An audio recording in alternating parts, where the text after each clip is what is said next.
Yes. Yeah, okay, sorry. So welcome to the first of these Exeter Habib seminars on Islam after colonialism, which will be a series we'll run throughout this academic year. It's very much a collaboration between the Institute of Arab and Islamic Studies, where I teach, Sajjad Rizvi, in Exeter, and Habib University, particularly through Professor Nauman Naqvi. We'll be running a bunch of these throughout the academic year, roughly every fortnight.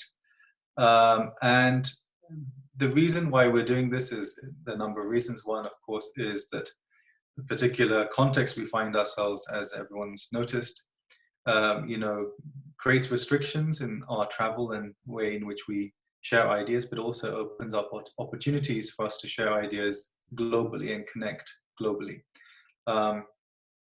And within that context, this is something that topic we've been thinking about, Nauman and myself, for a while.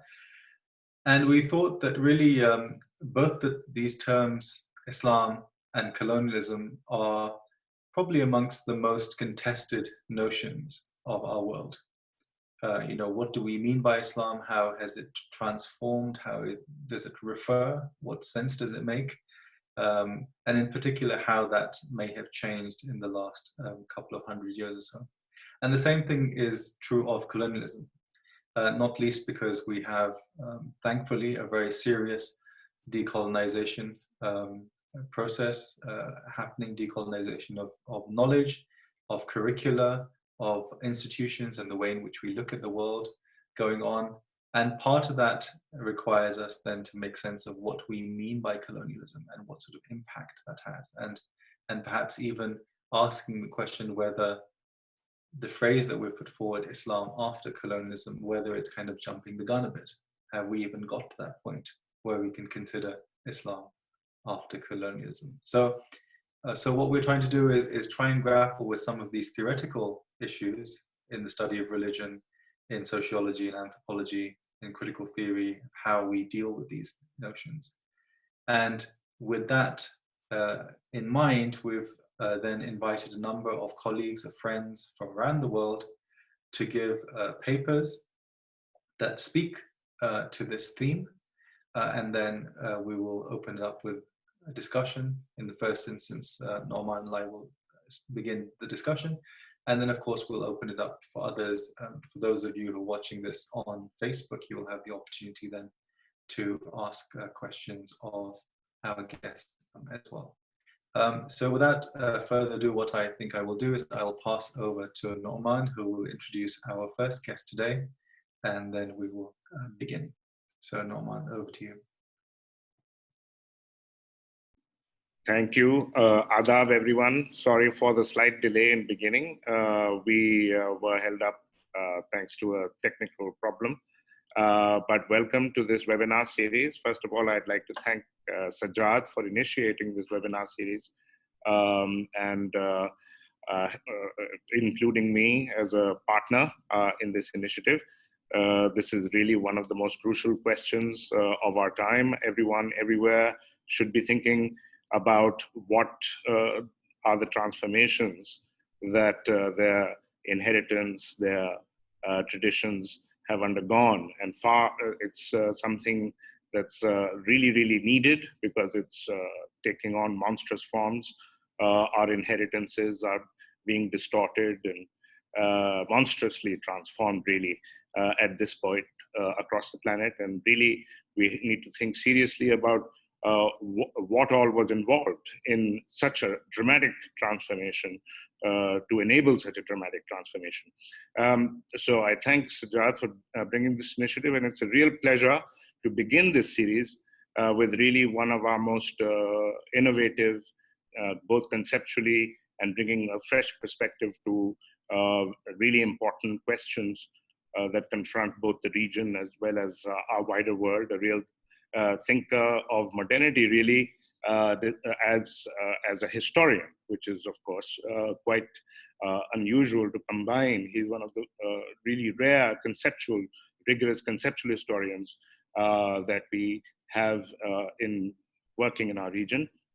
Professor Faisal Devji from St. Anthony's College at Oxford University, who is the author of several books.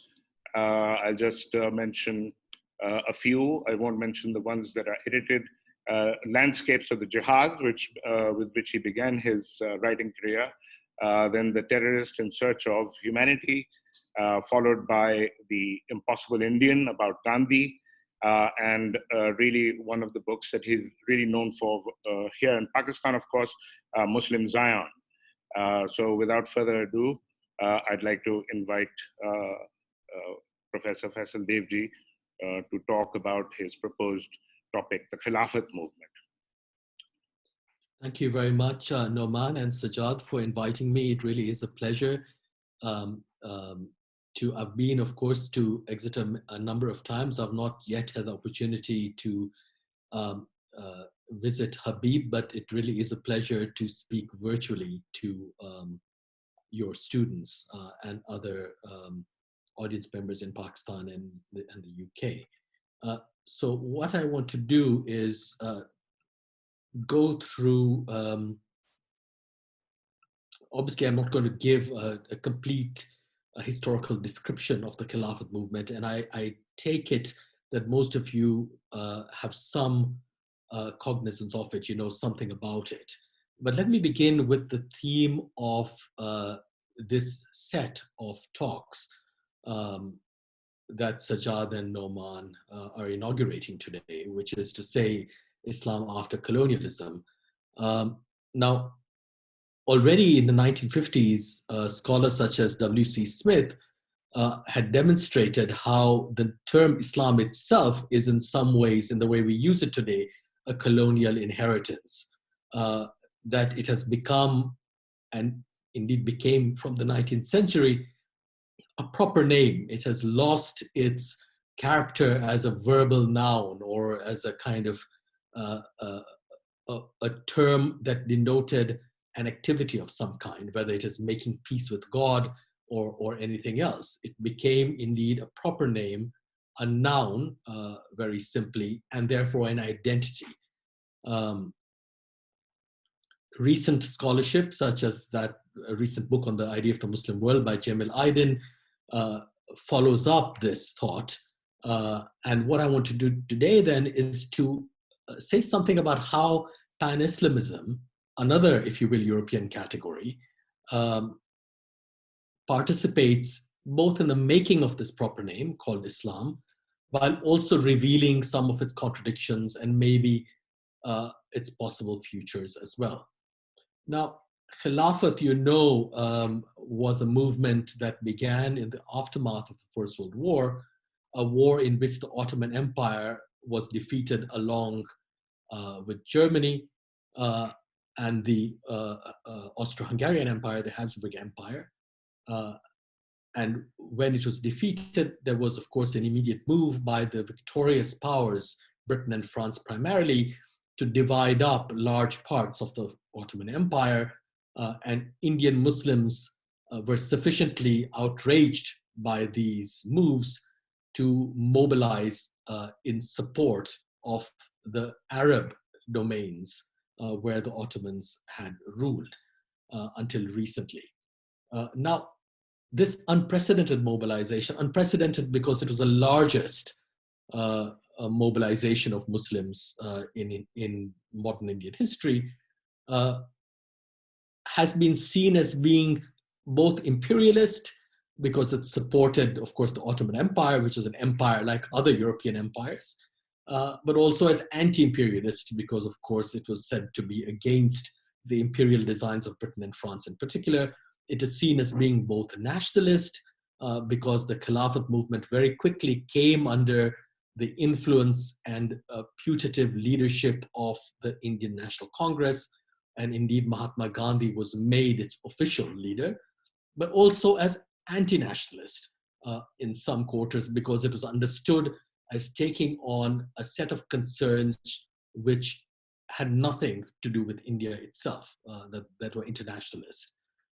It is seen finally as both politicizing religion, and this was what the people who ended up being called Hindu nationalists often accused the Khilafat movement of first doing, of politicizing Islam in a new way, but also, as the Muslim League eventually argued, of depoliticizing religion. So someone like Jinnah would argue that what happened with the Khilafat movement was that Muslims were forced into the category of a purely religious group, and therefore not allowed to express themselves in properly political terms.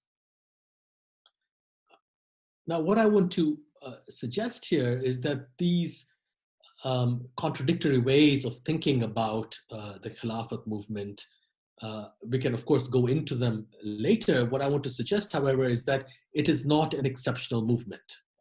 It is not exceptional because Khilafat is only one of three such movements which occur around the same time, and all of which have, if you will, a religious dimension to them.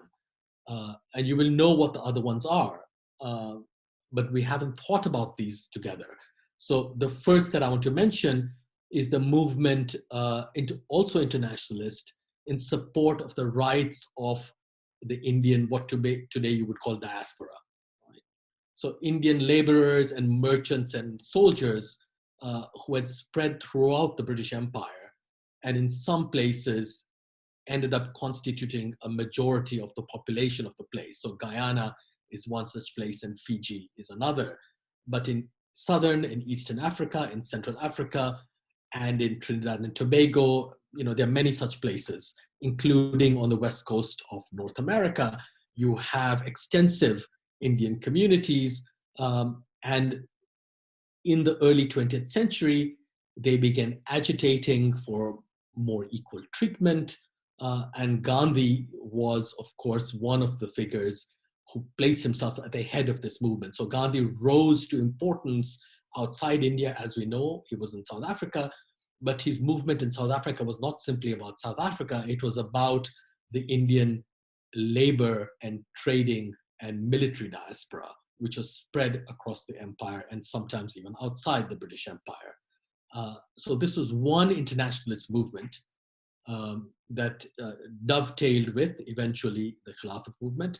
The other being the Ghadar movement, which was whereas Gandhi's, of course, was non-violent ostensibly, the Ghadar movement was deliberately and explicitly violent. It was meant to overthrow by force of arms the British Empire. And the Ghadar movement also drew upon this diaspora, that Gandhi was interested in it. And we know that it entailed various kinds of plots and conspiracies and people traveling between Japan on the one hand and California on the other, right? So, and through Europe.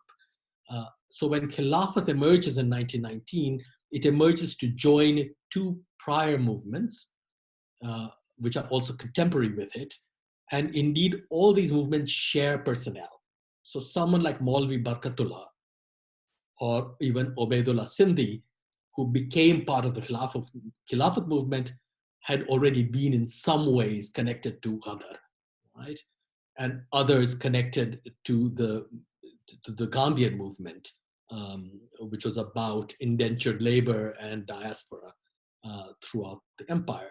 So that's the first thing I wanted to say, that even though Khilafat has always been seen as exceptional and as ostentatiously Islamic, it was in fact one of three such movements, and the other two also had quite significant religious dimensions to them. We know with Ghadar, you have both Sikh and Hindu theorizations of Ghadar, and if you will, theological justifications of it. And Gandhi, of course, was not averse to using religious language in his own activism for the Indian diaspora.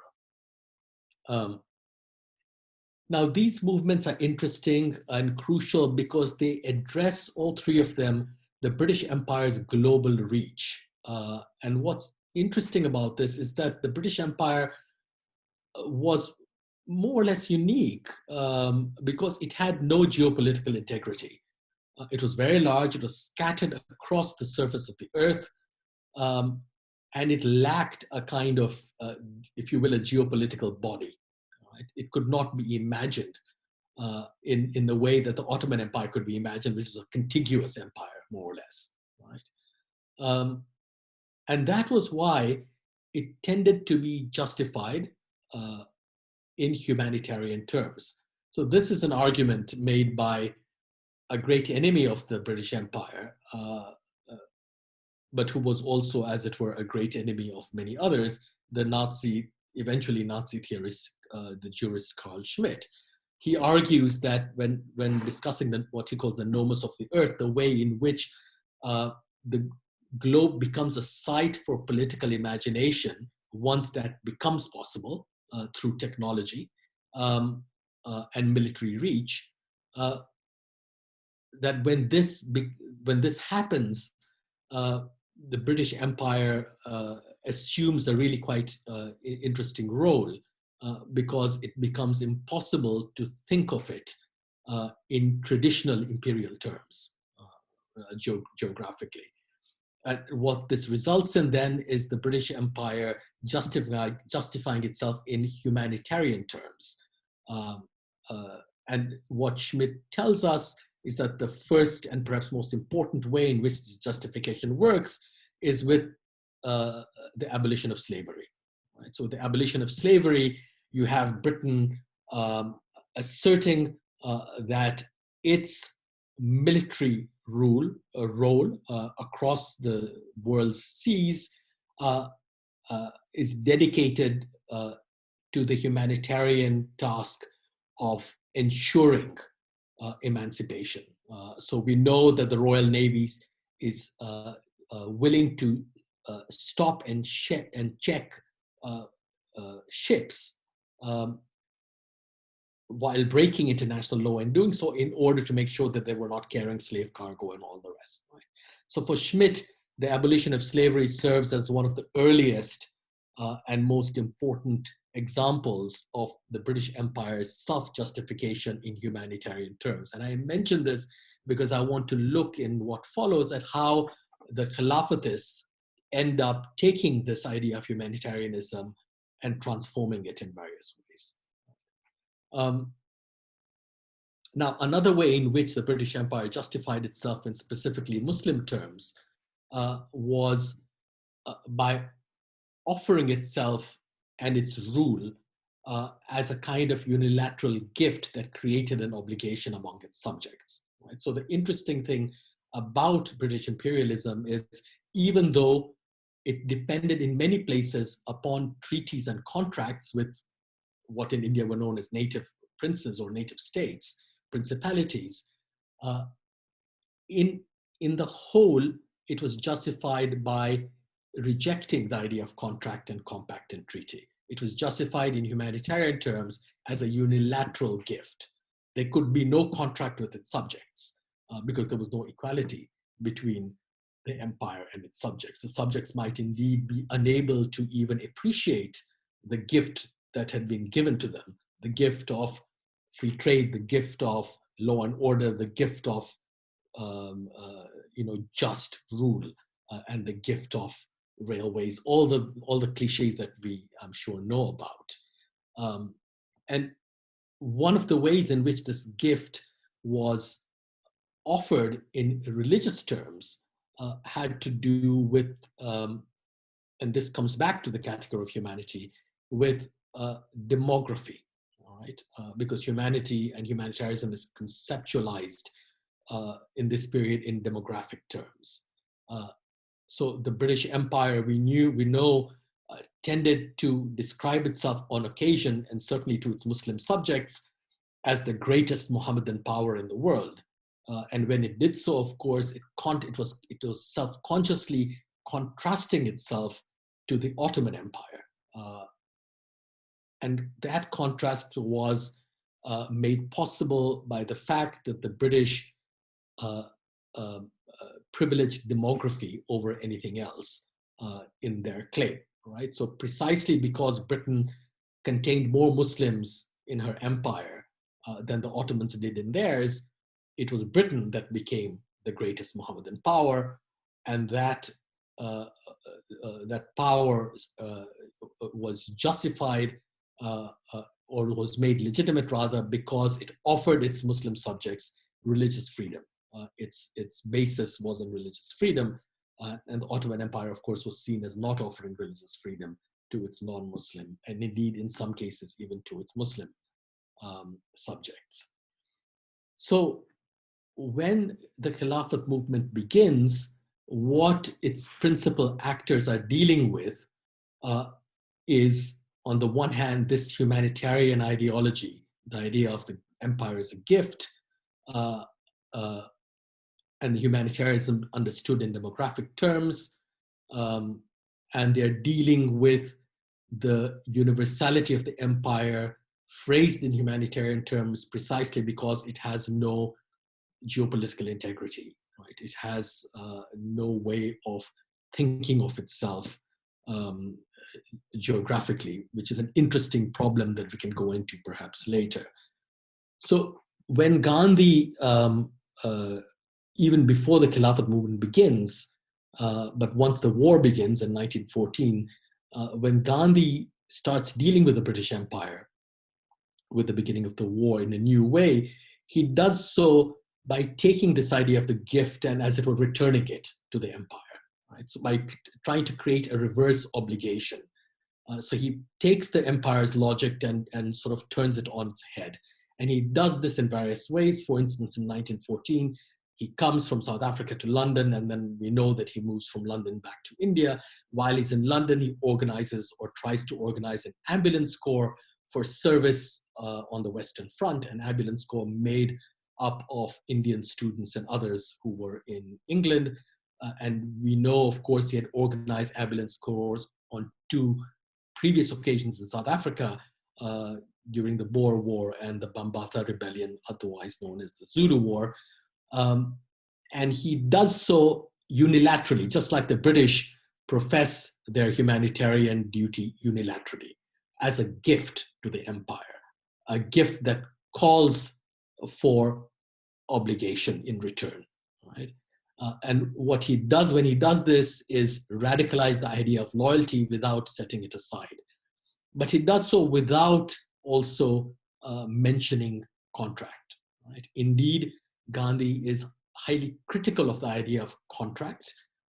And when it comes to Khilafat, for instance, his vision of Hindu-Muslim unity during the Khilafat movement relies upon abjuring the language of liberal contract by suggesting that it is contract that makes British rule possible because it sets up the colonial state as a neutral third party there to mediate between Hindus and Muslims conceived as interest groups, right? And therefore as identity groups in the way that I suggested at the beginning of this talk, Islam had gone on to become itself. And by removing this idea of the third party, you also get rid of the interested nature of these categories. You criticize the figure of interest, and you end up with a set of relations between Hindus and Muslims, although of course other groups can be involved as well, that are non-contractual, that are based on what Gandhi thought of as ideals and through a language of sacrifice, right? And this way of thinking, both about the gift and about the refusal of contract, is something I've written about elsewhere. I won't go into it here, but it was a way of thinking that had great resonance among a number of Muslim intellectuals at the time.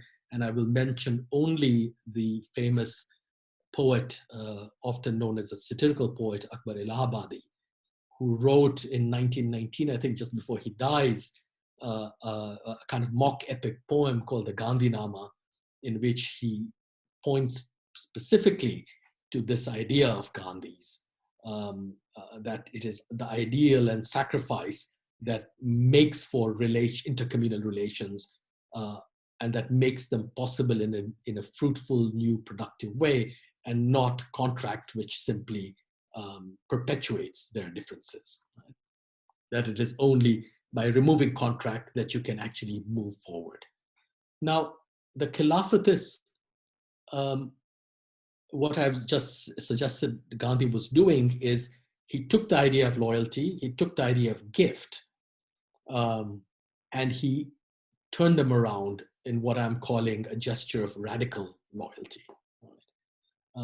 So he returns the gift, he creates an obligation on the part of the empire to its subjects. And in doing so, he tries to redefine the relations between these subjects themselves. Right? So he has one set of relations between Indians and the British, which is the return of the gift, and another set of relations among these subjects themselves, primarily Hindus and Muslims. And he removes the notion of contract from that relationship. Now, the Khilafatists, the Muslim Khilafatists at the same time, are doing what? They too are dealing with what I'm calling radical loyalty, right? They call upon Britain to uphold the religious freedom that the empire had allegedly promised them. They eventually go on to, and I will describe this, make a great deal of the idea of India as the greatest Mohammedan power and of the humanitarian imperative of empire. But what really interests me is how the sort of Khilafatists, and I'm talking about all their major figures like the Ali brothers, Maulana Muhammad Ali and Shaukat Ali, Dr. Ansari, Saifuddin Kichlu, etc. Their point of reference is not to the First World War at all, nor indeed is it to the Ottoman Empire in any serious way. It is to the mutiny of 1857 and to the Queen's Proclamation of 1858 that follows it. So the mutiny was, of course, the final great act of resistance against the establishment of the British Empire in India.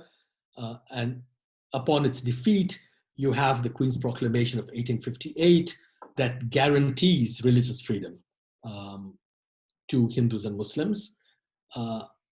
And it is this proclamation that the Khilafatists turn to over and over again. For instance, in the great trial for sedition of the Ali brothers and others in 1921, the entire argument turns on the proclamation. So this, of course, is one example of what I'm calling radical loyalty. They're using imperial history itself and the categories of the colonial state itself against the empire. But what I find interesting is in doing so, they completely take leave of the war and its logic. Right? Nor is the Ottoman Empire in itself particularly important to this kind of argument. It is an argument about India and about Indian Muslims and the promises of the British colonial state to them. And it is premised upon the betrayal of the Queen's Proclamation and the betrayal of religious freedom in particular. Now, as they do this, what they're doing, the Khilafatists, is to rethink this idea of India as the greatest Mohammedan power, because their claims their claims that Britain needs to preserve the sanctities of the holy cities of Arabia and should refuse to remove them from the control of the defeated Ottoman Empire, are based upon their rights and privileges as British Indian subjects, and B, upon the fact that it is India that has suddenly become, if you will, the center, if not the epicenter, of this thing Jamil Aydin has discussed called the Muslim world. Right? So the very idea of, the very colonial idea of the greatest Mohammedan power and the humanitarian imperative that underlies it is taken by the Khilafatists and taken abroad. So in very many interesting ways. So already in 1912, before the war begins, we have the Indian medical mission to Turkey. Right? So this medical mission, which is funded by Indian Muslims, is sent to help the Turks during the Balkan War. And it returns just before the First World War begins.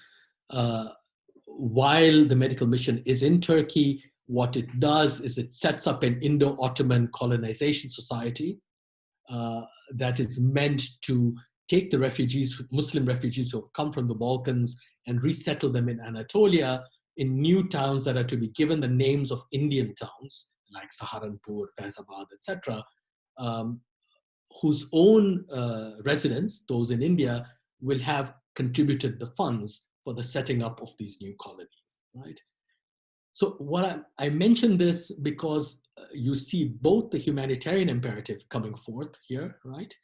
But also the idea of colonization taken from the imperial order and turned to rather different ends. And I think this idea and this humanitarian focus characterizes the Khilafat movement from the very beginning, indeed from before it even begins in 1912 to the very end and even after. So let me give you another example. In 1920, you have one of the most significant events of the Khilafat movement, which is the Hijrat. The Hijrat, as you know, I'm sure,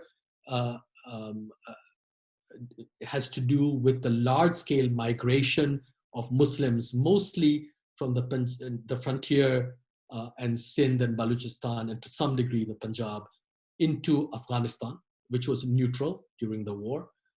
And they leave India because they are being told, or because they think that India has become a place unfit for Muslims. It is no longer Darul Islam because it no longer possesses religious freedom, which is the very thing, remember, that the Queen's proclamation promises to uphold.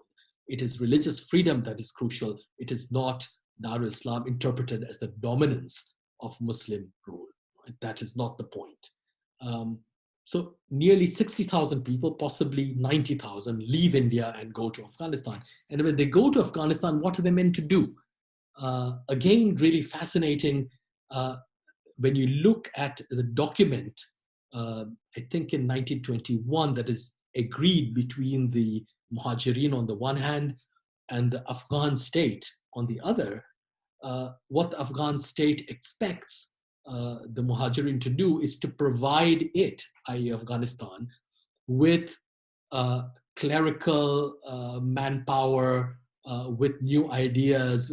Basically, the Muhajirin are meant to both, depending who they are, to create productive agriculture, to teach in schools, to operate institutions, to modernize the Afghan state, right? And to create agricultural and other colonies on the model of India, with the canal colonies in the Punjab, for instance, right?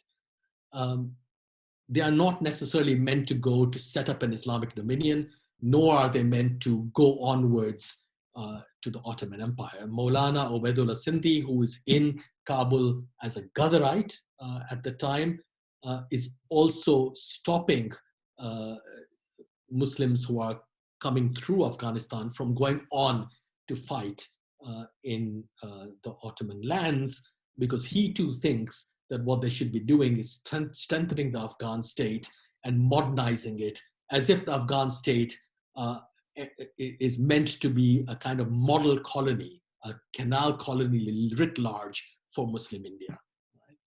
Right? And I would go so far as to argue then that when you end up with the proposal for Pakistan eventually, it too can be seen as part of this logic, the logic of colonization, of the colony as a site, as an experimental site for remaking and reforming and modernizing a society. Right?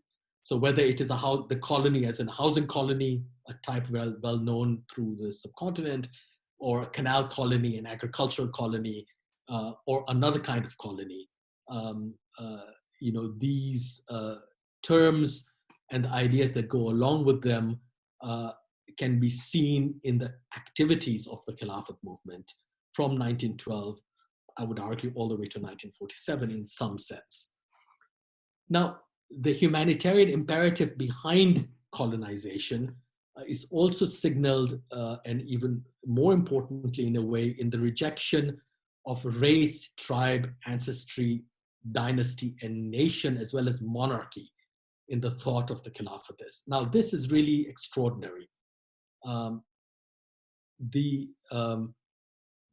of the ways in which the Khilafatists reclaim the idea of humanitarianism from the British Empire is not simply to suggest that the British have betrayed their end of the deal by, for instance, refusing religious freedom to Muslims in the empire, but also to go on to argue that imperial humanitarianism is not truly humanitarian because it is based upon racial hierarchies and racial distinctions.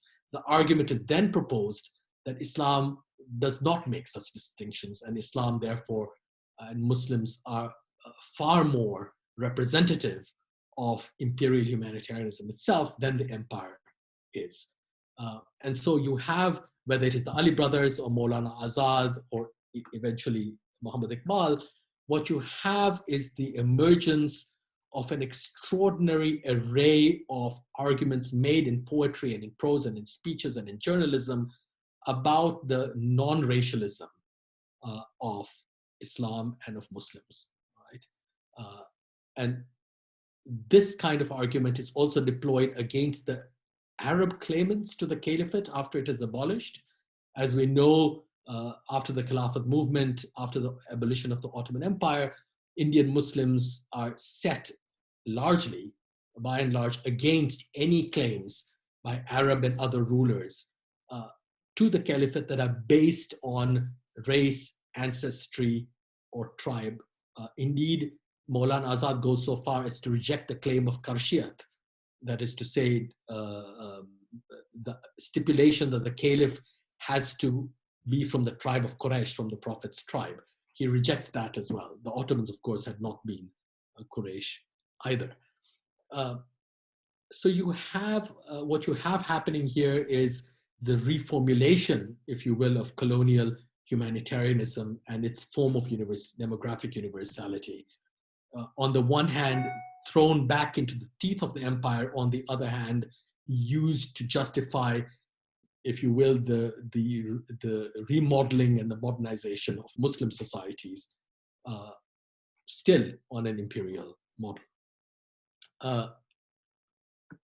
Eventually, the Indian Muslim Khilafatists will also be quite keen to replace the Ottoman dynasty by a parliament, or even a caliph modeled upon the Pope in Rome. So Maulvi Barkatullah, whom I mentioned just earlier, eventually in 1924 writes a book called The Khilafat, in which he suggests that the papacy is the model for the Khilafat, right? But it could be a parliament as well. In other words, their fixation on the equality of the human race is such that it prompts the Khilafatists to deny the absolute value given even to the Ottoman dynasty itself.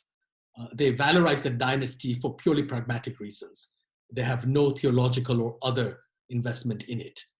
So it's neither Arabness, nor Karshiyat, nor dynasty, nor anything that is of concern to them. And we know, I'm sure people in the audience will know, that Muhammad Iqbal also during this period makes an argument for the Khilafat to be constituted or reconstituted as a parliament.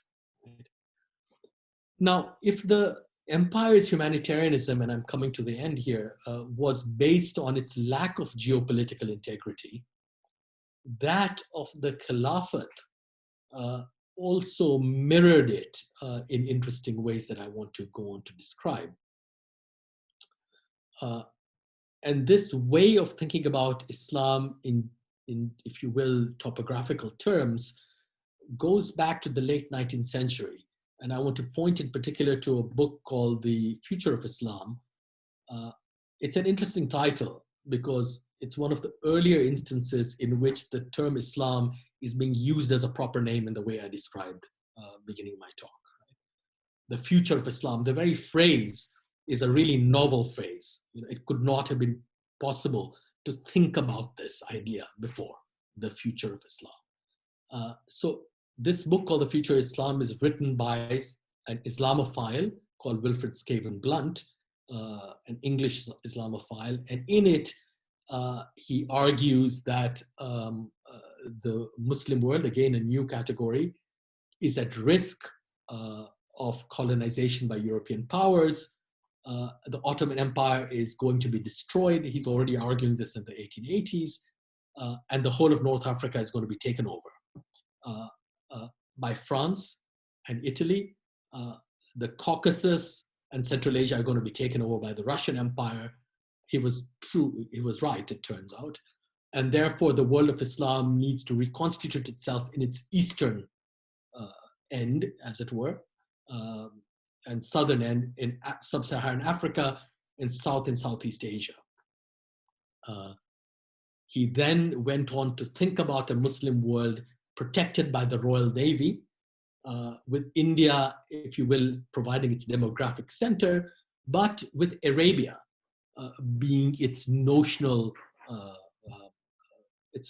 center, right? A depoliticized core that was guarded by the Royal Navy and which had no political role to play. So he imagines a Muslim world with, at its center, a core that has no politics. Very interesting. By the time you come to the Khilafat movement, you have a quite similar set of geographical imaginaries emerging with people like Maulana Azad. So he writes a famous book called Masla Khilafat wa Jazirat al-Arab, the problem or the question of the Khilafat and the Arabian Peninsula or the Arabian island.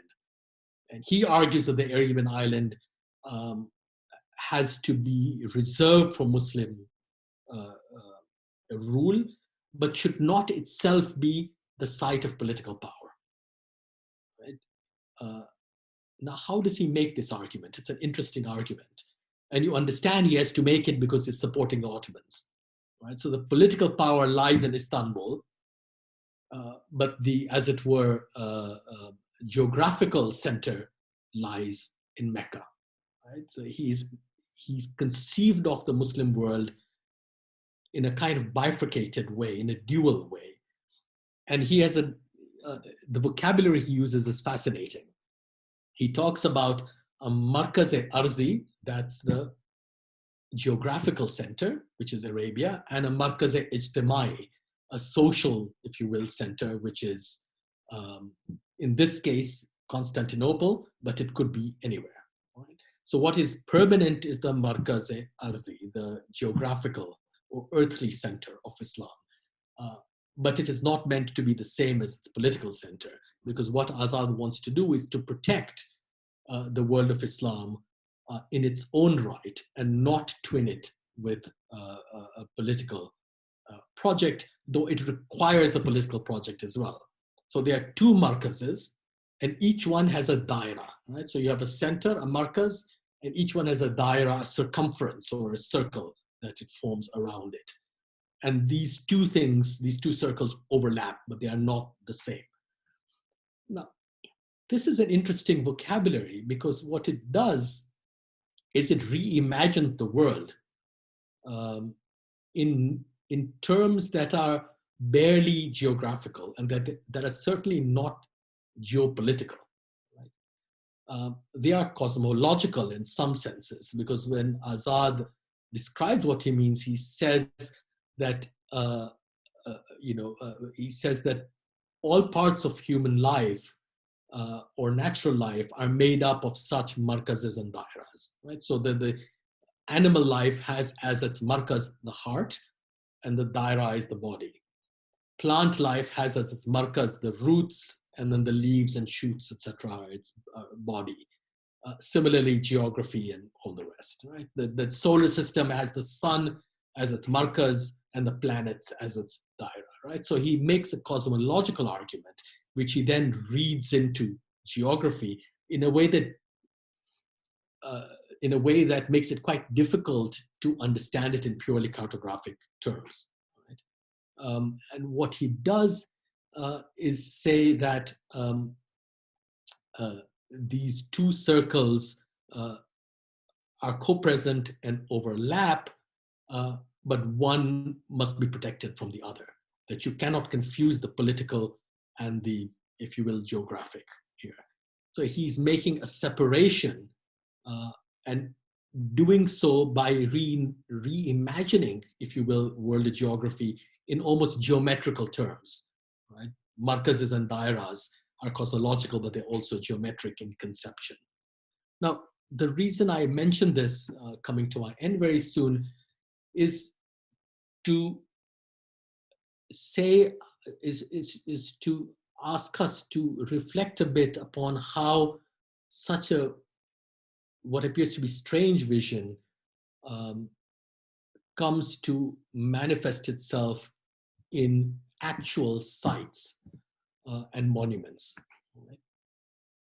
So now, one of the great objectives of the Khilafat movement was to protect the shrines in Arabia and in what is today Iraq.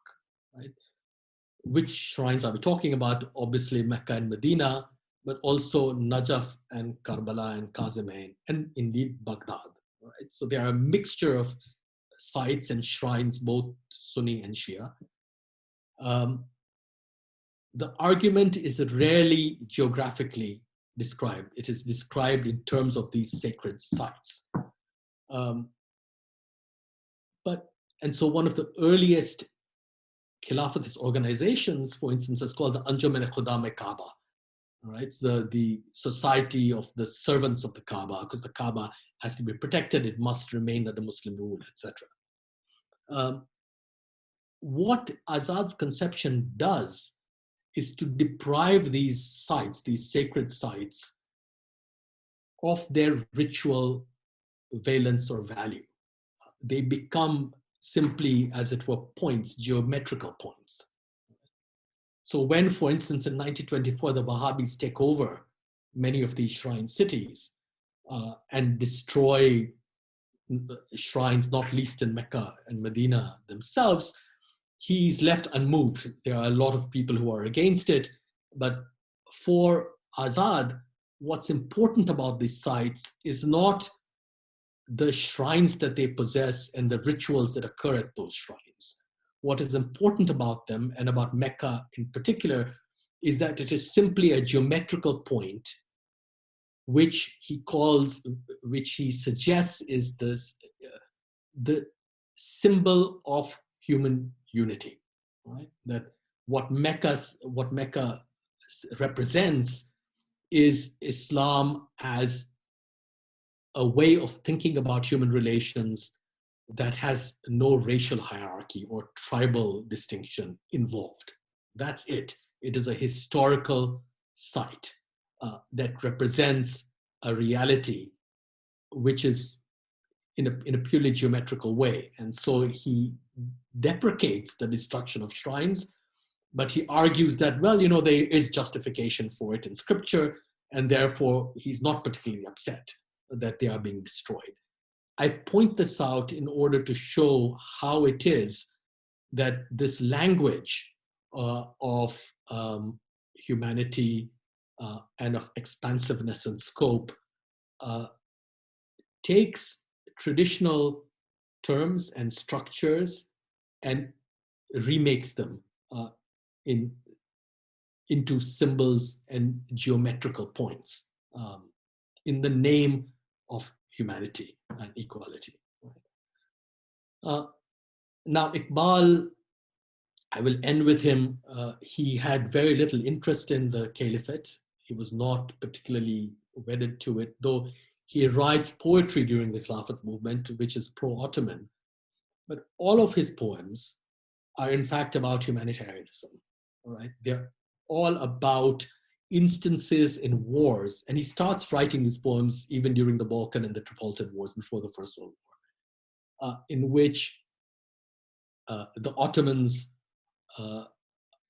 refused to distinguish between Muslims and Christians, in which these battles in which Christian prisoners of war are treated well or given water, women are not killed, etc. So the Iqbal's way of thinking about what comes to be known as the Khilafat movement is in a different way from Azad, but otherwise quite similar, entirely humanitarian in its nature, in its character. And this offers yet another example. I've just given you the one from Azad, where his focus on the shrine cities of Arabia is actually not a focus on the shrines or their rituals. It's a focus simply on geometrical points and on symbols and representations.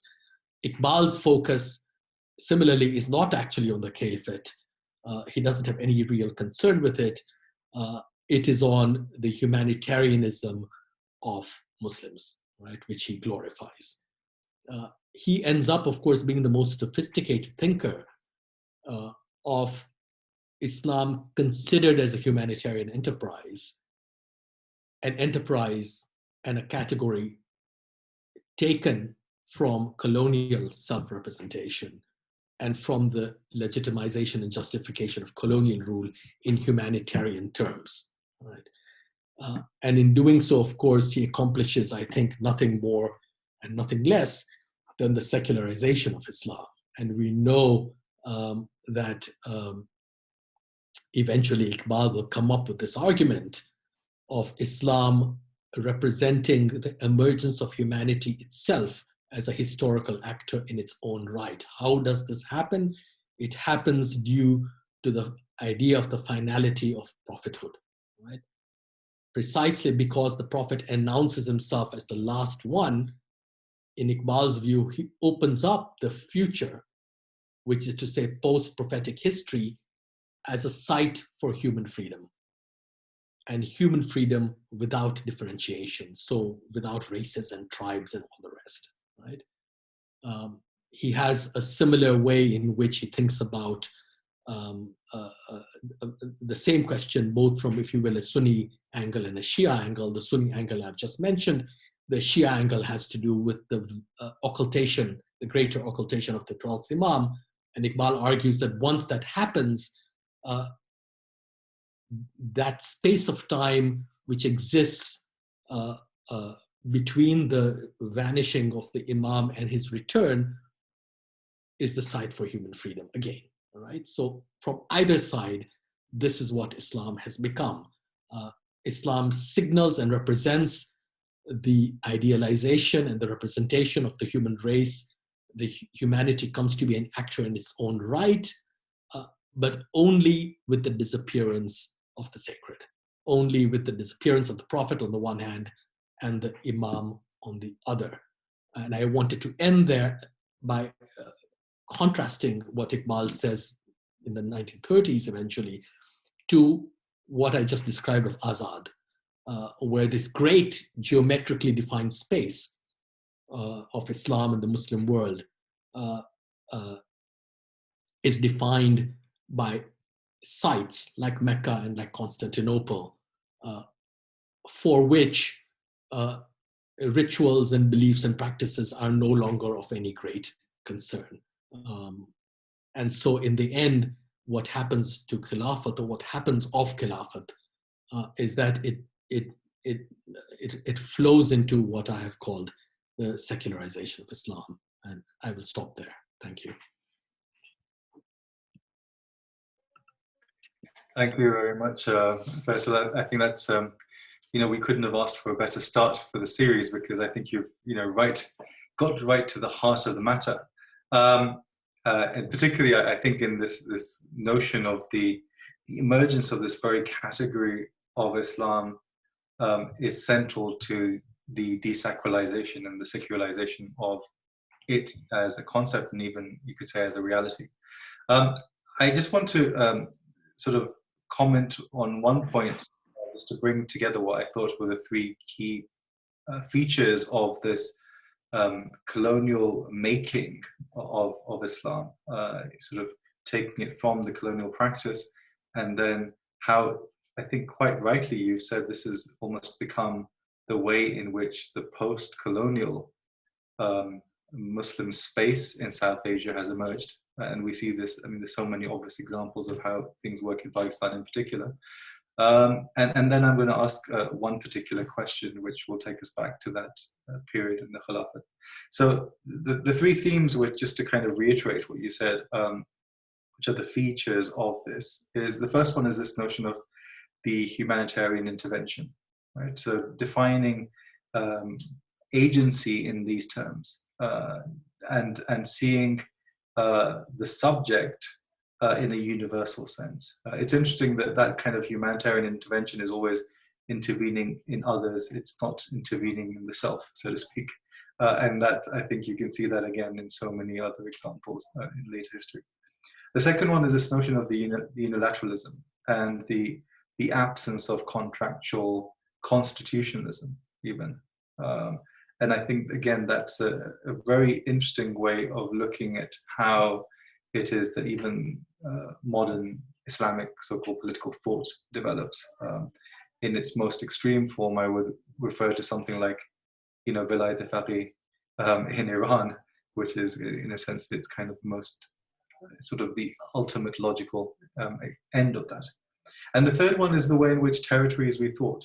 So, the point you made about how territory is divested of power, of contiguity, and even of sacrality, is something that we can see in so many ways across this new category, as you said, of the Muslim world, which comes out of the colonial context. So, that's just my kind of rather crude summary of what you were saying, but I think those 3 points are so central to, I think, the sorts of conversations we're trying to open up on Islam and colonialism. I guess the question I would ask, which is maybe for you to think about how you apply that, is it seems to me that one of the exemplary ways in which this sort of British colonial practice of Islam is sort of defined is through the imperial control of the Hajj. And then how those practices of the control of the Hajj have in effect become the blueprint for how the Saudi state deals with the Hajj later. So perhaps if you could comment a bit more on the Imperial Hajj and how that kind of exemplifies these themes that you're bringing up. Thanks, Sajjad. I mean, you put it much better than I did, I have to say, because I was, yeah, the Hajj, I mean, this is, of course, John Slight has, as you know, a book on this subject, a very interesting book. Towards the end of which he rather too briefly says how it was that in 1956, the Suez Crisis, when Britain was unable to perform. So Britain ran the global Hajj until 1956. So well after India and Pakistan's independence, but in 1956 with the Suez Crisis, when Britain, France and Israel invaded Egypt, Britain was no longer capable of running the Hajj. And so she handed over this duty to Pakistan, which ran it for a bit until the Saudis then took over properly once they were able to do so. So the chain of inheritances there is absolutely fascinating. It goes from Britain to Pakistan and then to Saudi Arabia. Right? And of course, in running the Hajj, and Britain could run the Hajj precisely because it was the world's greatest Mohammedan power. Right? It had more Muslims in its territories than the Ottoman Sultan had in his. And once the Ottoman Empire was demolished, then of course Britain stood unrivaled. And as John Slight describes it, you have people whose arrangements for whose pilgrimage has to be made from Malaysia on the one hand, right, British dominion, and Nigeria on the other, right, and everything in between. To say nothing of South Asia. So this was one way in which the idea of a Muslim world was created through the movement of pilgrims back and forth, institutionalized by colonial rule, which kept Arabia as a depoliticized center. Right? It's exactly what is, as it were, Blunt and eventually Maulana Azad were saying. And that's what I find fascinating about it, that the idea of the Hajj from the 19th century gets to be one in which the movements of pilgrims limn this idea of a Muslim world, and they're increasingly bureaucratized in very modern ways. Passports, permits, quarantine, testing, etc., while keeping the core of the Muslim world a place which has no politics. Now, today, of course, you have the attempt by the Saudi state to actually assert itself as a political center of Islam, as much as it's, as it were, markaz-e-arzi, right? Whether that will happen or not, I myself doubt it. What is crucial is that for the first time, really, you see an interruption of that old logic of the center without politics. The politics must have its own center, but it is elsewhere. And so I think that is what is new about it, but everything else remains in place, remains the same. I mean, in fact, I would say it is very much the same because, as we all know, during the Hajj, there is no space for politics, right? So there's a very explicit denial of politics during the Hajj. But also above and beyond that, I mean, the desacralization is so obvious to anyone who's even sees pictures of it. And so, this sense of, making a ritual into, what you would call a tamasha, basically. I mean, it's a tamasha. You've got people circumambulating, speaking on their mobile phones, taking pictures and stuff, selfies, and there's no sense of the sacred. So in many ways, I think the Saudis have really taken that process much further than the British may perhaps had even intended. Yes, I fully agree, having been there myself. And I was astounded by all these things that you describe. And it's true, at the very heart of Islam, in the Haram, what do you find? Kentucky Fried Chicken, McDonald's, selfies, etc. So the depoliticized heart has become the heart of capital, among other things. Yes. It's about this religious identity of, the consumer, really, the Muslim as consumer. Thank you. Right. Thank you. Consumerism, of course, is also an internationalist identity. But what I wanted to ask about, thank you for that very, very rich and suggestive, as always, talk, Faisal.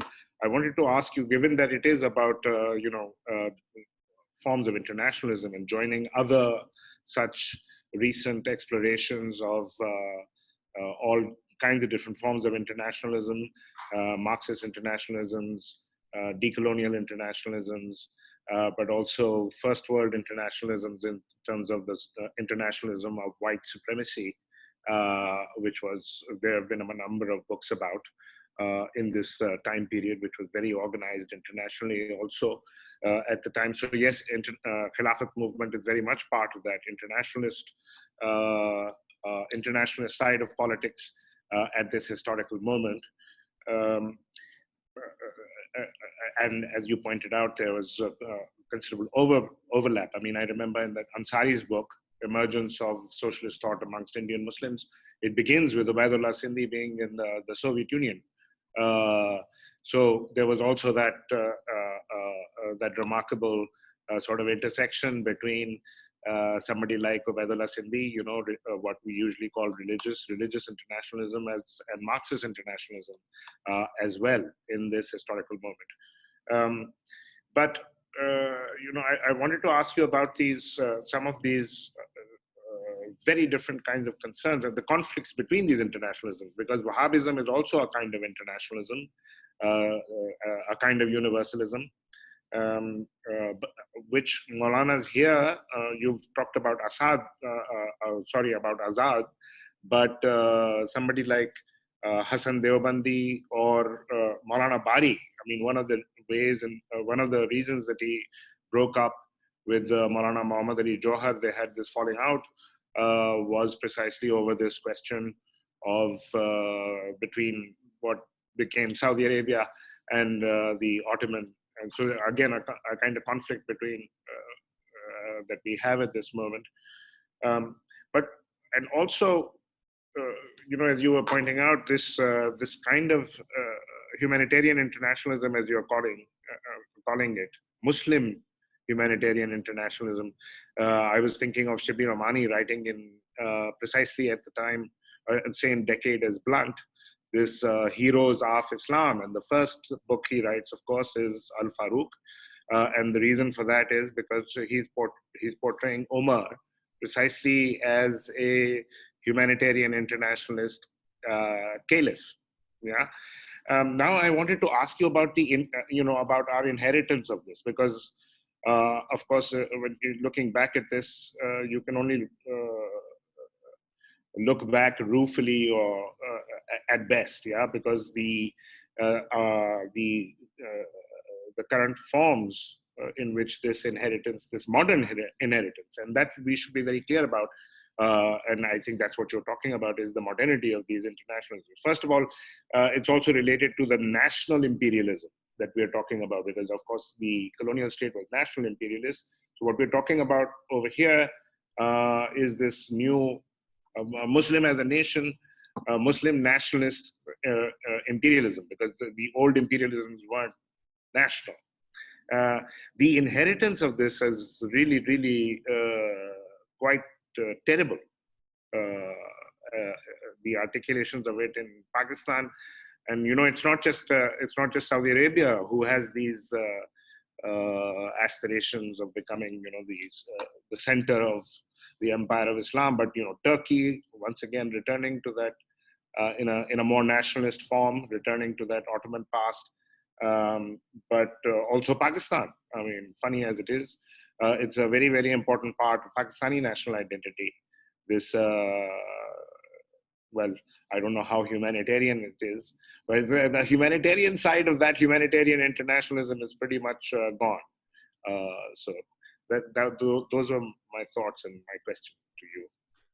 Yeah, no, you're right. And Maulana Abdul Bari, of course, is, as you say, is famously breaks with the Khilafatists because he cannot tolerate the treatment of these shrines in the kind of way that Maulana Azad is willing to do, and he really is interested in rituals and in sacrality and all of these things. For him, they are not just symbols and representations of humanity. And the story of Maulana Abdul Bari is very interesting because he's at the forefront of the first Khilafatist organization, as I said, the Anjuman-e-Khuddam Kaaba, and you see what happens to the Kaaba and to other shrines from the time he begins, by the time you get to Azad and later, a complete sea change. So that it would be interesting to tell the story of Khilafat through people like him.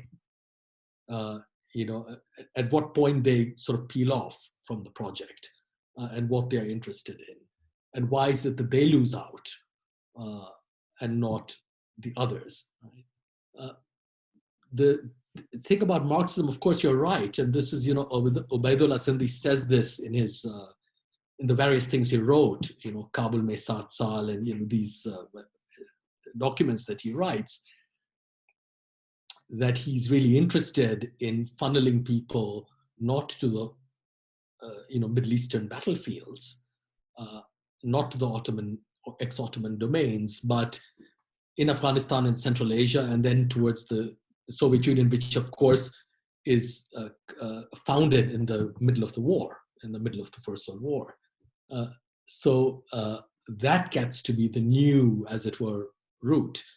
And as we know, Iqbal is also much concerned with the Soviet Union and with communism as what he thinks is the only conceptual or philosophical or intellectual rival to Islam, right? Because they are seeing communism as also making a claim to the egalitarian and universalistic an anti-racial unity of mankind. And the only thing that sticks in their craw is, of course, class war, which none of them like. So the Soviet Union and communism get to be very quickly the new rival, but also the model for Islamic internationalism. And that lasts for quite a while. So, they might start up with imperial ideas of humanitarianism and of its geographical scope. But by the end of the war, Marxism becomes a really much stronger and more viable way of thinking about these issues. Though you also have the League of Nations and post-imperial, in this, at least in the European sense, internationalism. So all of these things are in play, and some of these projects continue on. So after the war, there are attempts to get German East Africa given to India for her colonization as a sub-imperial power, improvement. And there are many the other such projects, some of which, as I said, continue. And I would, as I suggested, Pakistan itself might be seen in that genealogy. That is not the only genealogy it is part of, but I think it is certainly one of them, along with these colonies and Afghanistan and all the rest.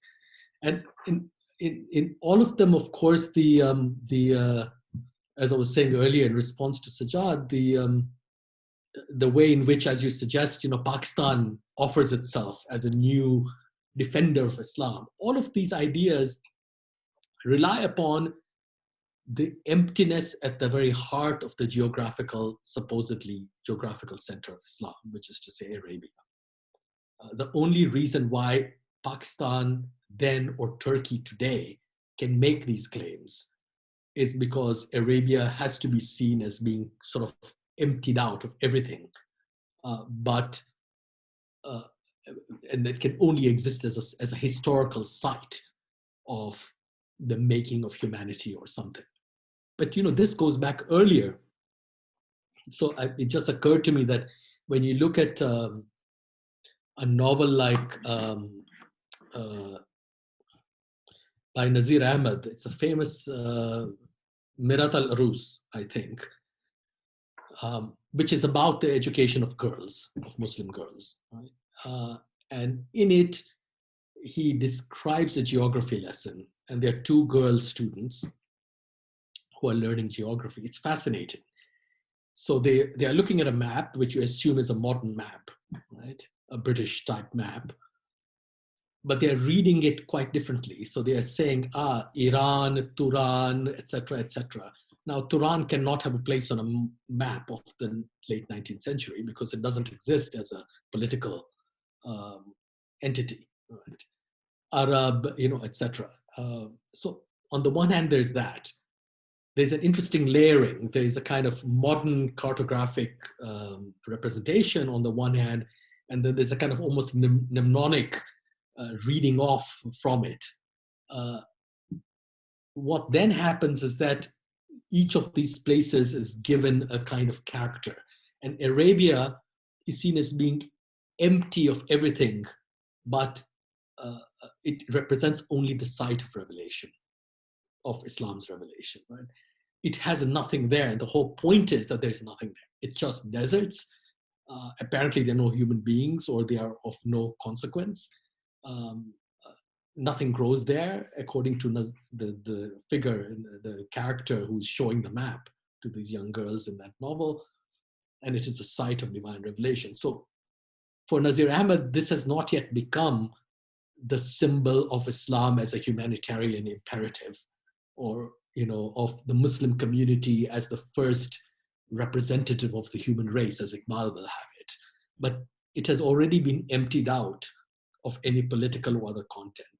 So I find that quite fascinating, and I think it's that longer history that allows for these claims, precisely because the center must be empty.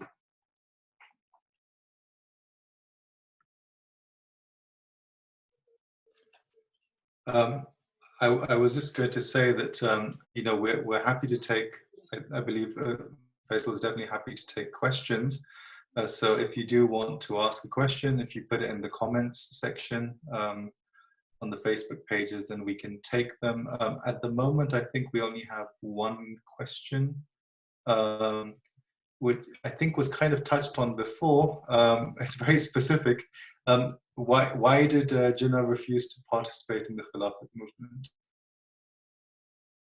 Well, he didn't refuse. Well, he refused to participate in the Khilafat movement as a Congress enterprise led by Gandhi. But he was quite active in the early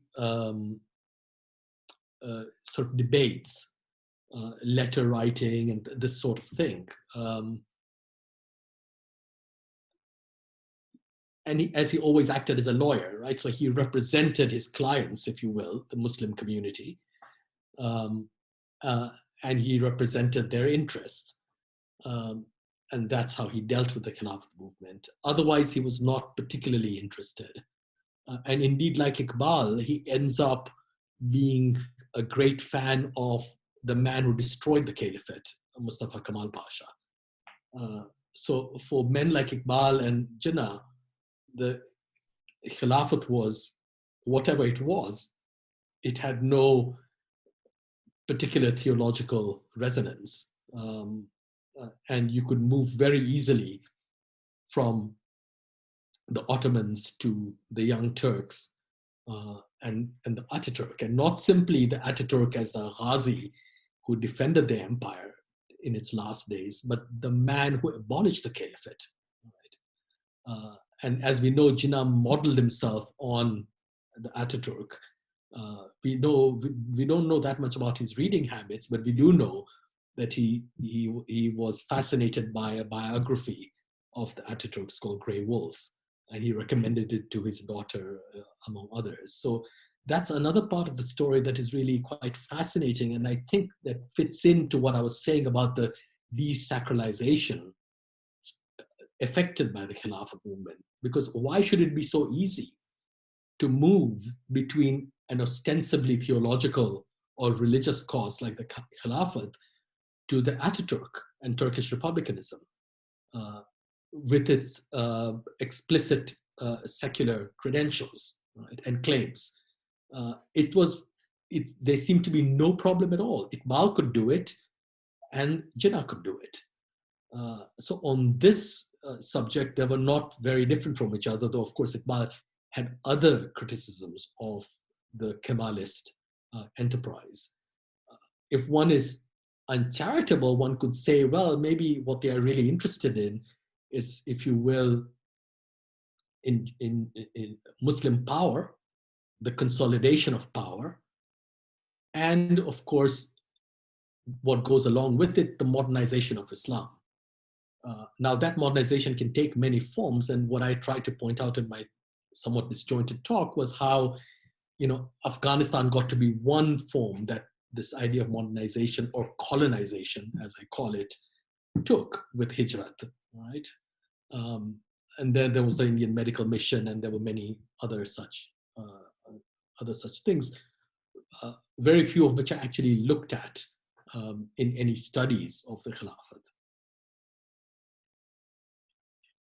I think what we'll do is, let's just take one last question. And this is quite interesting.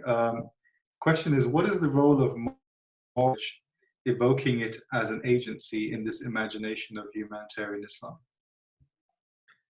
Yes, yes, that is interesting. Of course, for someone like Gandhi, that moral courage was absolutely crucial, but it was therefore also sacrificial. It was not about conquest and winning. It was about offering, if you will, the gift of sacrifice. And when I mentioned in my talk the Gandhi Nama of Akbar Allahabadi, when he's writing about Gandhi, he says that of all people, it is Gandhi who has understood what Islam is about, because he has privileged, and he gives you one term. This term is what Islamic struggle is, and that term is sabr, fortitude. Right? Sabr is indeed a classical Islamic term, and I find it fascinating that of all these figures, it is Akbar Allahabadi practically alone who foregrounds that term, fortitude, which requires courage, but which is not about conquest. It's about an offering and an endurance, which has value in its own right. Otherwise, you have, the sort of standard issue humanitarian arguments. Sabr is not a part of a humanitarian argument. It has its own history and its own genealogy, and I'm not saying that it's used in a traditional fashion, but in my view, it doesn't fit with that, the humanitarian argument that the Khilafat is otherwise making. Which is why Gandhi is interesting, because there's a story to be written about how Gandhi ends up influencing many of his Muslim interlocutors in different ways. Maududi, I have argued elsewhere, is influenced by Gandhi, and non-cooperation in particular. The Jamaat-e-Islami's refusal to do various things, for instance, participate in democratic elections for a long time. Right? It's withholding. He influences Maulana Azad, of course, his close ally, in part, as others have argued, because Azad is very keen on becoming a kind of Mahatma-like figure for Muslims. But there are other forms of influence as well. But the way in which the historiography goes, it tends to be communally divided. So there can be no influence from a Hindu to a Muslim or a Muslim to a Hindu. Whereas in fact, you see it happening all the time. And I would, I guess, end with Gandhi, because by stressing endurance, sabr, and sacrifice, and trying to exit the humanitarian language in this manner, what Akbar Allahabadi realizes is that at issue isn't precisely not Islam as an identity, as a modern identity. At issue is something else, which can only be given these names like sacrifice, like endurance, that are not part of the humanitarian canon. And therefore, it is interesting to realize how Gandhi himself is really distrustful of the idea of humanity. He doesn't like it very much. He understands where it comes from and where it's going to. And so even as early as Hind Swaraj in 1909, he castigates this idea. So perhaps that is one place from which we can begin when thinking about Islam after colonialism. Thank you very much, Faisal. As I said, I think that's a really good beginning to the series. Thank you for your time. It's coming up 6:30 in London and I think 10:30 in Karachi. I think I should just quickly mention our next one of these seminars is actually next week. It's a bit earlier than we would expected. It will be Shankar Nair from the University of Virginia, and he'll be taking it slightly earlier and talking about Muslim Hindu encounters in the Mughal period. And that very much foregrounds in many ways the ways in which we actually nowadays look at this category of Islam and colonialism, and the way in which contemporary South Asia in particular looks back at this contestation of the Mughal period. So please join us at the same time next week for Shankar. And I think that's all I have to say. I don't know if Nauman, if you have anything to add. But yeah, just to say thank you once again to Faisal for joining us and everyone else who's been watching it. And we will have the recording of this will remain on the Facebook page, and it will also go on the Exeter IAIS YouTube channel.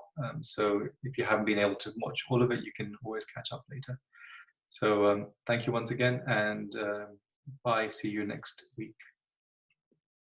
Thanks very much. Bye. Bye. Cheers.